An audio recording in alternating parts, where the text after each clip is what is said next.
I'm Katherine Kinnaird, and today I'll be speaking to you about teaching computational machine learning without statistics.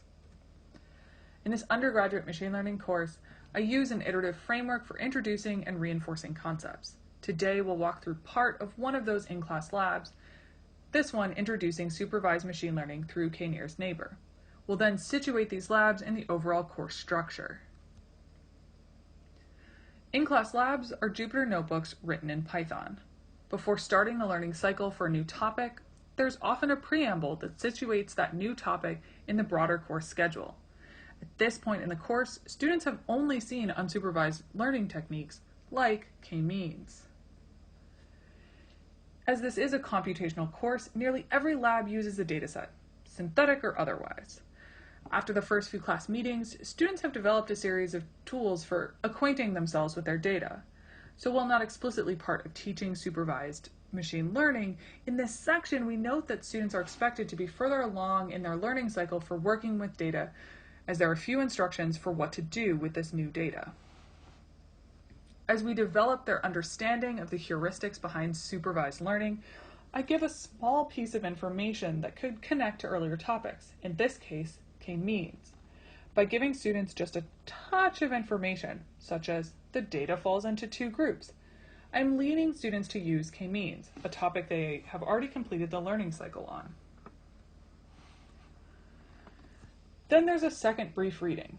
I sprinkle more ideas that could add to their understanding of supervision. In this case, I give a loose definition for classification and ask them again to make explicit connections to previous topics, in this case, clustering. Students are invited and expected to share their ideas. I then give a broad definition for supervision, and note what does not count as supervision in machine learning.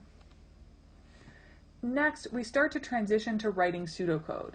In this part of the lab notebook, we add concreteness to the earlier text, in this case our definition of supervision, by giving students a few labeled data points and asking them to figure out how to incorporate those points.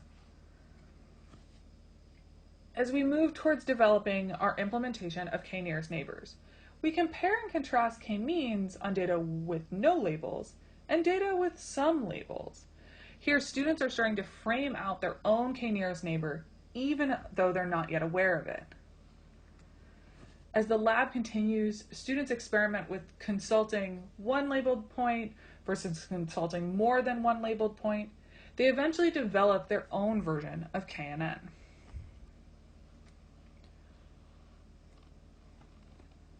After students have developed their own ideas about implementing the introduced heuristics, the lab reveals the algorithm they've been working towards, Kinnaird neighbor. After this revelation, we then introduce the implementation in scikit-learn. Using the scikit-learn implementation, students experiment with different values of k.